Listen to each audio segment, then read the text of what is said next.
সুপ্রিয় দর্শক, আসসালামু আলাইকুম। গিনেস পেলেন রোনালদো, কিন্তু পেনাল্টিতে কুপকাত। রোনালদো মাঠে নামার আগে গর্বে গগনচুম্বী। Guinness book of world record এসে হাতে তুলে দিল সবচেয়ে বেশি আন্তর্জাতিক ম্যাচ জয়ের ট্রফি। এত বড় সম্মান পেয়ে ভাই যেন আকাশে উঠছিলেন, কিন্তু কয়েক মিনিট পর দেখা গেল তিনি আসলে পেনাল্টি দিয়েই ব্যর্থতার গ্রাউন্ডে ল্যান্ড করেছেন। ষষ্ঠ মিনিটেই পেনাল্টি। রোনালদো বল নিয়ে দাঁড়ালেন, ভঙ্গিতে এমন ভাব যেন বলছে আমি মারবো আর গোল পোস্ট ভেঙে যাবে। কিন্তু ঘটনা ঘটলো ঠিক উল্টো। শট মারলেন আর স্মাইকেল বল হাতে নিয়ে বলল, ভাই এটা কি ফুটবল নাকি মিষ্টি কুমড়ো? দর্শকরা তখন মনে মনে বলছে, গিনেসে নাম ওঠার পর একই করলো রোনালদো ভাই। পেনাল্টি মিস করার পর রোনালদোর মুখ এমন হয়েছিল যেন কেউ তার পকেট থেকে চকলেট চুরি করেছে। প্রথমার্ধে আরো 100 চোখ হাতছাড়া করেন তিনি। কোচ তখন বেঞ্চ থেকে উঠে ভাবছেন, বাহ, গিনেস দিছে গোলের জন্য না, গোল মিসের জন্য মনে হয়।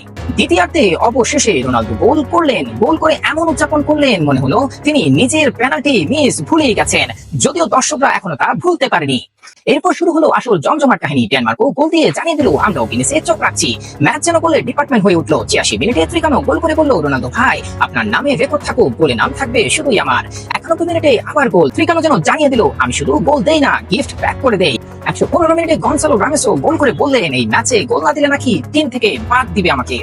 ডেনিশরা তখন ভাবছে, এটা কি ফুটবল ম্যাচ না রোনালদোর ব্যাচেলর পার্টি? শেষ পর্যন্ত পর্তুগাল জয় নিয়ে সেমিফাইনালে, আর রোনালদো তিনি এখন 2 রেকর্ডের মালিক, সবচেয়ে বেশি জয় আর সবচেয়ে হাস্যকর পেনাল্টি মিস। নতুন একটা প্রবাদ চালু হতে যাচ্ছে, রোনালদো গিনেস পায় আর পেনাল্টিতে গোলটাই একেবারে যায়।